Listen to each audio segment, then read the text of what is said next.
We are bringing you a breaking news update regarding the boil water notice for the city of Houston. Mayor Sylvester Turner giving details on what Houstonians can expect with this going forward. Take a live listen in now as the news conference just getting underway. As you know, under a boil water notice, with two caveats. This does not apply to Kingwood, and neither does it apply to those who are serviced by the Clear Lake Water Authority.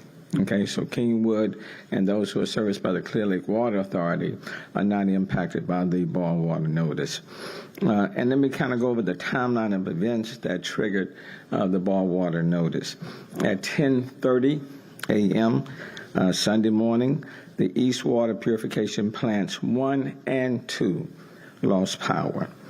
At 10:50, Plant 3 lost power. And these are the three plants located inside the East Water Purification Plant. Just before 11 a.m., the water pressure dipped below the regulatory levels of 35 psi at 21 water pressure monitoring sites. So they dipped below 35 at 11 a.m. At 11 a.m., pressure at 16 of those 21 sites dropped below the emergency regulatory level of 20 psi. So that was at 11 a.m. 16 of the 21 sites dropped below the emergency regulatory level of 20 psi. Pressure rebounded above 20 psi in less than 2 minutes at 14 of the 16 locations. So I want us to kind of make sure we understand the timeline and what was happening here. So at 14 of those 16, where it fell below 20 psi, they remained below 20 psi for less than 2 minutes. The remaining two locations of that 16 rose above the 20 psi at 11:30. So 14 were below 20 psi for less than 2 minutes. 2 of the sensors rebounded above the 20 psi in 30 minutes. For 5 of the 21 sensors, they never fell below 20 psi. Okay. A plant electrician arrived at the East Water Purification Plant at 11 a.m. to troubleshoot the problem. Further investigation by the Houston Water found that 2 transformers at Plant 1 went offline due to a ground trip and current overload. The electrical feeder from Plant 3 also experienced a ground fault trip. Both Saber, that's S-A-B-E-R, B as in boy, E-R, the electrical contractor, and Centerpoint Energy were on site to investigate how not one transformer faulted, but the redundant transformer also failed. And what I'm being told, even when you have the grid providing power and you have your generators to step in, when these two transformers failed, it prevented the power to the system. Power was restored to plants 1 and 2 at 12:15 p.m. Sunday. I'm sorry, p.m. Yes. At 12:15 p.m. on Sunday, and power was restored to Plant 3 at 12:30. So in terms of the power disruption, 2 hours from 10:30 a.m. to 12:30 p.m. 21 sensors, 16 of them fell below 20 psi. 14 of the 16 stayed below for less than 2 minutes, and 2 stayed below for 30 minutes. Power was restored at 12:30 p.m. Full water pressure was restored to all 3 plants by 3:30 p.m., and all locations were back at 35 psi's. Further investigation and testing on the breakers, transformers, motors, and feeders found a bad cell in Plant 1 transformer. And I have asked for a complete diagnostic review of this system to further verify and to identify how we make sure it does not happen again. The Houston Water field staff verified all pressures across the system.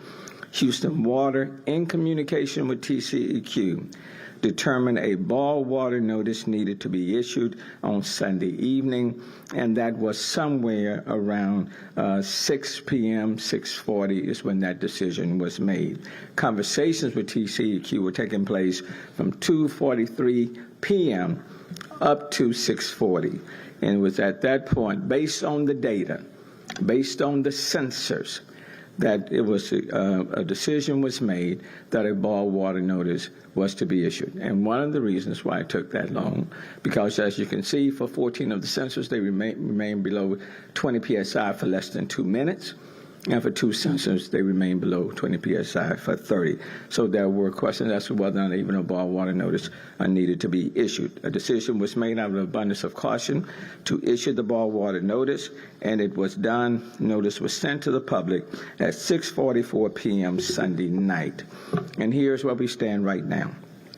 The TCEQ approved our water sampling plan at 10:41 p.m. Sunday night.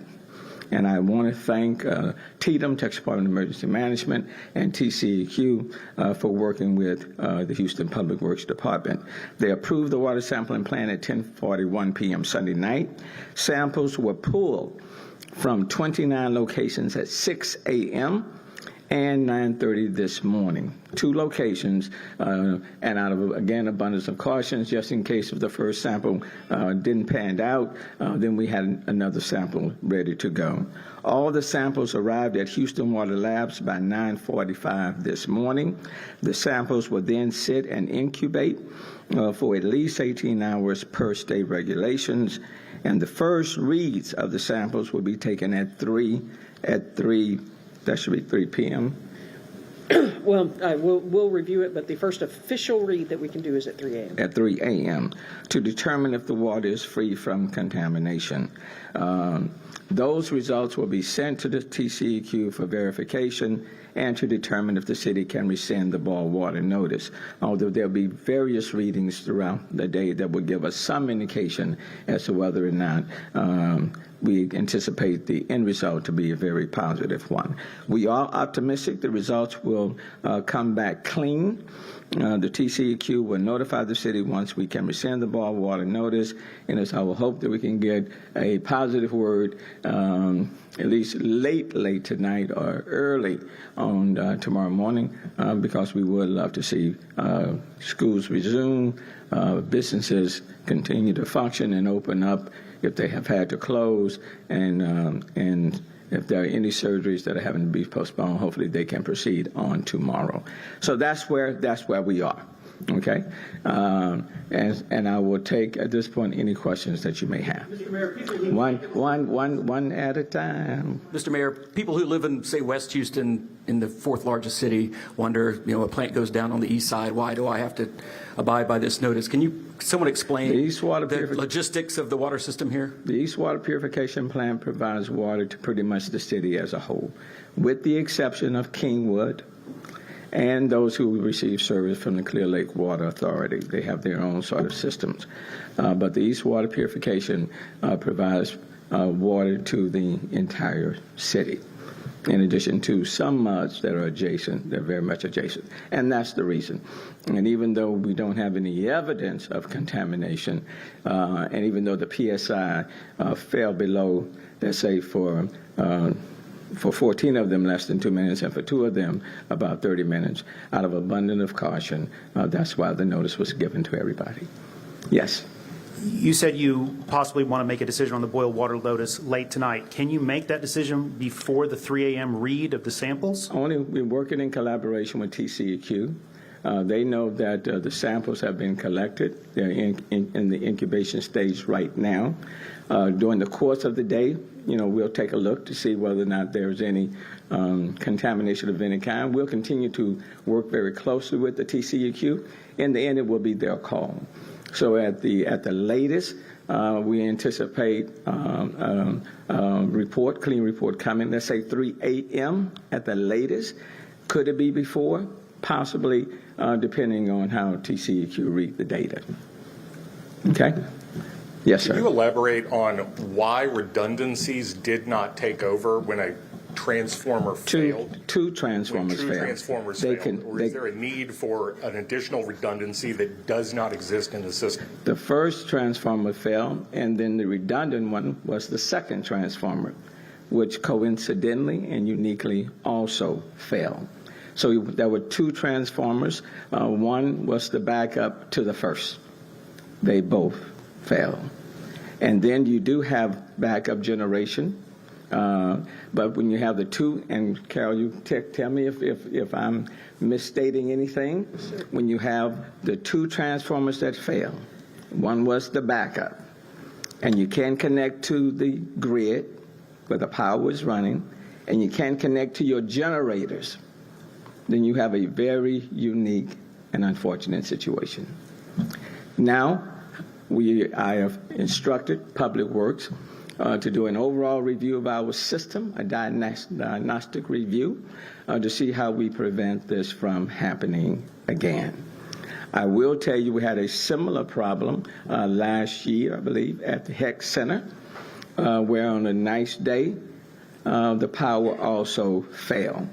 So that occurred before. This is not the first. It's the first in this particular situation, but the backup was the second transformer for the system.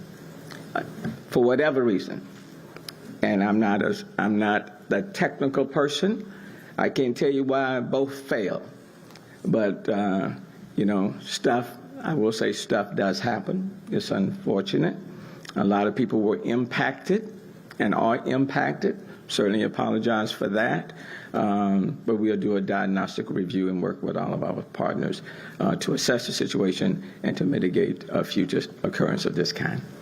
Yes. People all around Houston are obviously very angry today. And one of the questions they are asking is, I know you were making a decision during that time in between the outage, during the time between there and the notification, but why couldn't Houstonians have been given any information during that time just so that they could make their own educated decisions? Well, but that's why we have the process in place.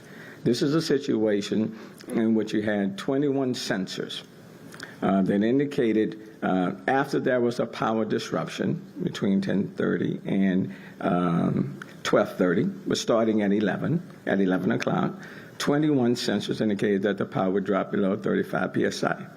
That doesn't trigger a boil water notice. Okay, that doesn't trigger a boil water notice.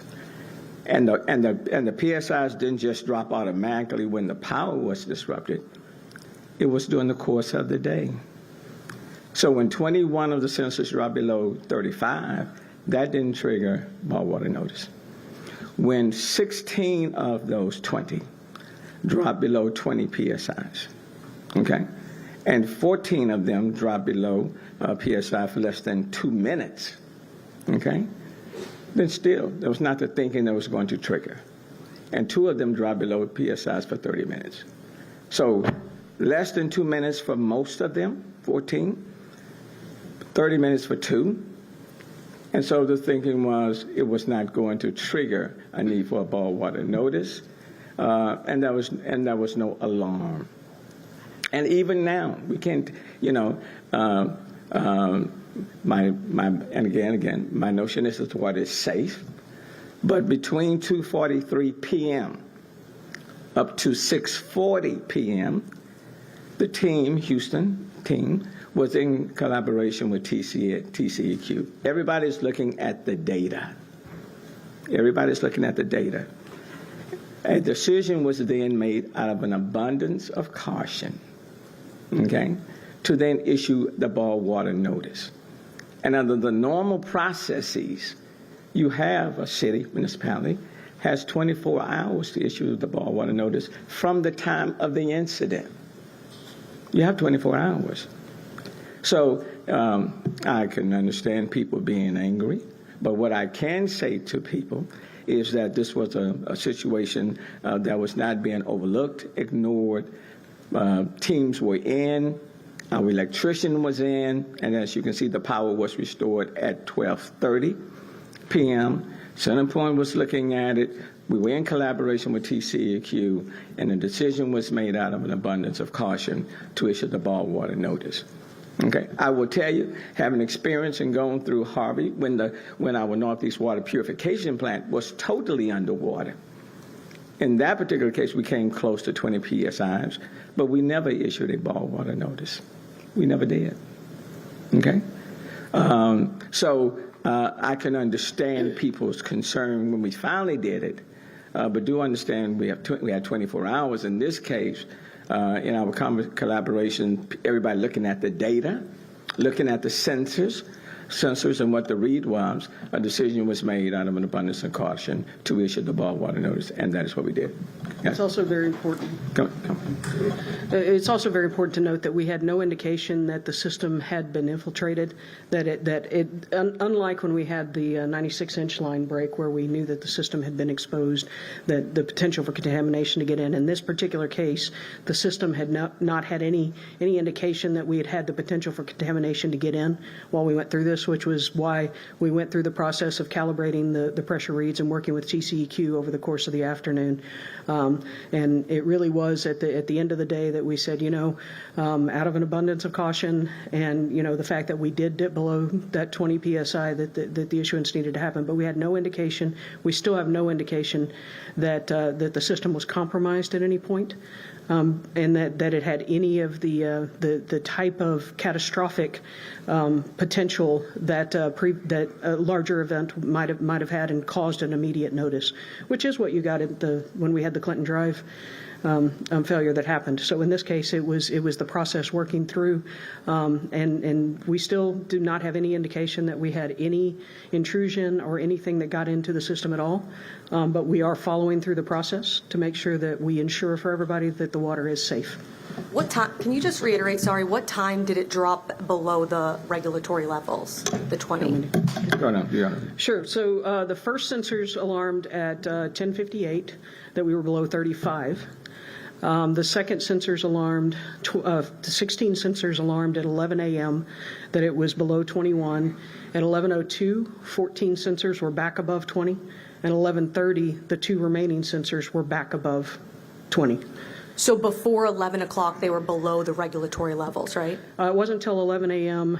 They were below 35, but still above the emergency regulatory levels at 10:58. At 11 a.m., 16 sensors dipped below the emergency regulatory level. So even though you guys didn't realize at the time this would trigger a boil water notice, don't you still think it's important that the water pressure still went below the regulatory levels around 11 a.m. And again, we didn't find out until, I know you guys have 24 hours, but. Yeah. Bear in mind, the conversations with TCEQ was at 2:43, started at 2:43. No one said a boil water notice had to be issued. You had 14 sensors that were below 20 PSI for less than 2 minutes. Okay? There was no indication, as Director Haddock has indicated, that there was any intrusion in the system. There was no indication. And you had 2 sensors, too, that stayed below 20 PSIs for 30 minutes. And the power was restored to the entire system at 12:30. So there was no indication there was any intrusion. And you had a dippage that was significant within a short period of time in comparison to when the 96? When the 96 rupture took place and the power dropped, it stayed below.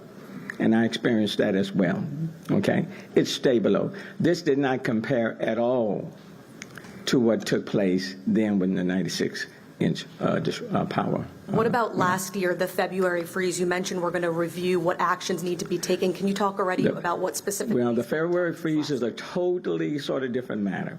You lost power and water, and things remained down for several days, okay? For several days. We are talking about 14 of your sensors falling below 20 PSIs for less than 2 minutes. So let's not necessarily compare February Windstorm Uri with this situation. We do have 2 transformers that malfunction, and so we do need to do a diagnostic test analysis on why that occurred and how we can prevent that from happening again. Can you talk quickly about the infrastructure at that plant? I saw some pictures where you see molded and rusted equipment. Can you dive into the last time you toured the facility and how they're keeping up to date with their equipment? We provide regular maintenance to all of those facilities. In this case, there were 2 transformers I know people are looking for some other things out there. There were 2 transformers that fell. Would we prefer that not to occur? No. Okay. But the team was on it. They reviewed it. The electrician was out there within 30 minutes. Within 30 minutes, they were out there. And then CenterPoint was also out there. Now, do you want to give a boil water notice to a city of 2 million plus people? No. It affects schools and businesses and surgeries? No. But at the same time, after looking at the data, working in collaboration with TCEQ and our partners, out of an abundance of caution, the decision was made to do it. Mayor, on Yes. the backup generators, you mentioned them earlier. Yes. Energy tells us there were 32 of them at the Federal Road plant. They were available and ready, but were not turned on. Just to clarify, did the city ever request from Energy that Energy turn those on, and if not, why not? And again, I'm going to let Carol explain it because as it has explained to me. So no, so we did not request the backup generators be turned on because our actual primary feed through the grid was actually still up and providing electricity. The failure was inside the plant that was between the supply side and getting to our treatment facility. And so even if the backup generators had been on, we would have had the same problem. And so the primary focus in that 2-hour window was getting those transformers reset, getting that backup and getting the power through it. So we did not call for the backup generators, but they would not have made a difference since that was not, the supply of power was not the issue. And a brief follow-up to a question over there earlier. You mentioned the sensors. Where were they located? Were they spread throughout the city, or were they just at that one plant? So we have sensors throughout the city. The 21 that alarmed are primarily the plant is located near the intersection of Clinton and Federal Road, so on the east side. The majority of the sensors were kind of in a swath that went basically from there just inside 610 kind of down, and then there were a couple that continued on a little bit in the northwest area. And let me just say, because the second transformer was the backup to the first, and it also failed, that's why I've ordered a diagnostic review and bringing in an outside team to look and see, to assess what took place there and how that can be mitigated in the future. But the second transformer was the backup to the first. Okay, any other? Final questions, one here and one. Yes, sir. Yes, First sir. of all, I just want to be clear. What specifically did the power outage affect? Was it the treatment process, or was it the ability to pump the finished water out to the system? So it was both. So when it affected the entire plant, it affected the treatment plants from treating water, but it also impacted the ability for us to pump water through the pumps that actually push it into the transmission system. That was actually what caused the pressure loss. We had enough water in the ground storage tanks. It was the pushing the water into the system that resulted in the pressure loss. Can you also explain again about the generators? Because there's a lot of people that were asking that why wasn't there something that just instantly prevented that power disruption? I understand you have to call for the backup generators to come out, but is there nothing on site, given that PSI is such a critical component of water treatment, is there anything on site that could have prevented that interruption in power at all? So that is actually one of the questions that we will be working with the forensics to ask that specific question. We had state of practice redundancy built into our system, but we're gonna push ourselves to go beyond that and ask those questions. The feed fed the entire plant and those pumps. Do they need to be evaluated different? That's going to be some of the questions that we ask through this after action review. And let me just say to you, that was the question that I asked. Okay, because we are designing a resilient, sustainable system. So when I got the call on yesterday, and they told me there was a power disruption, the question that I immediately asked, did the generators kick on? And I was told, no, Mayor, the generators didn't kick on, and I asked why. Okay, why did they not kick on? Okay, and then through a lot of conversations were taking place, and they got back and said transformers malfunction. And I asked why. Okay? And so what we are going to do, and what I've instructed Houston Public Works, is to do a diagnostic review to explain to me exactly, what took place and how we can prevent it from taking place again, or at least to mitigate. Okay? But the second transformer was intended to back up the first. And then if you have the generators in place when the grid power goes out, and then if the transformers are in between, then I'm still not a happy trooper. So those are the questions that I've asked, and what I would say to the people in the city of Houston, we'll work through the system, we'll do a diagnostic review, and so we'll address that situation. Okay, any other questions on this subject? Does the city plan to distribute any water today, and if not, why not? If there are certain areas, for example, or facilities that need water, we will certainly do our best to make them available. But from all indications, this is not like when a storm Uri, when you lost power and water. You can borrow your water and then move forward. Some of the businesses are doing it. For example, there's no disruptions, for example, at the airports. They're moving forward. And when it's lifted, is it going to be piecemeal or it's going to be lifted citywide? The Entire city. The entire city. You're talking about if the boil water notice is suspended, it'll be for the entire city. And again, Kingwood and those serviced by Clear Lake Water Authority are not impacted. Yes.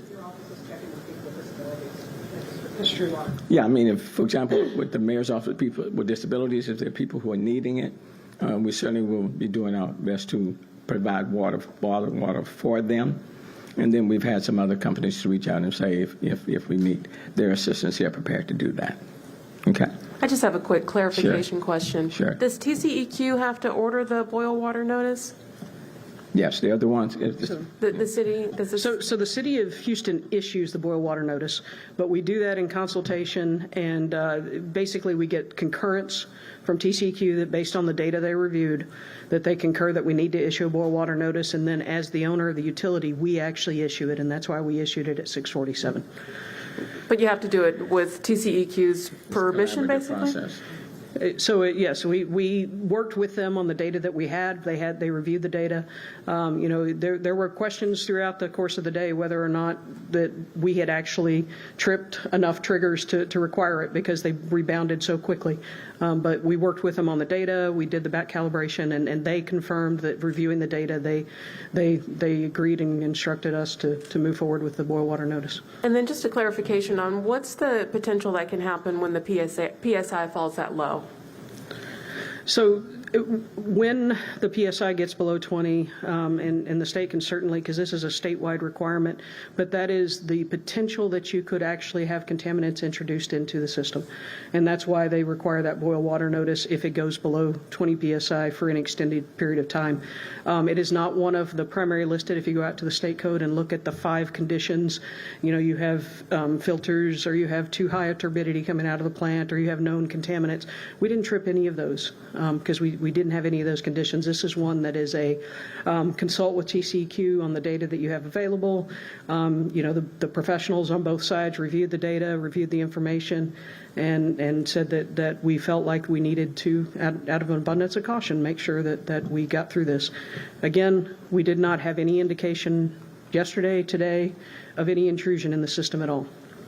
Any plans to add text messaging to the advisories for the city and not just email? Some people were saying they did not get that email message for hours.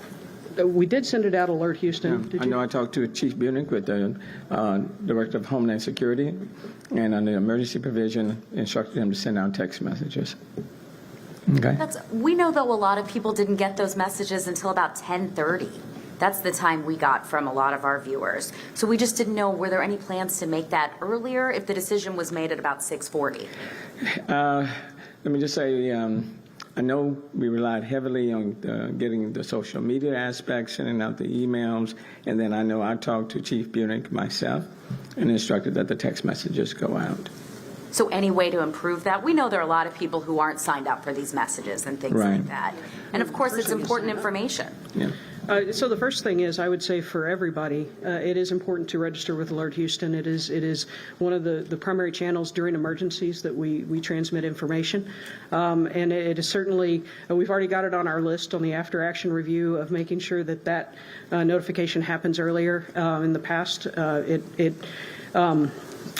we were in weather emergencies, so we were already in those communication channels. In this case, it was not a weather emergency.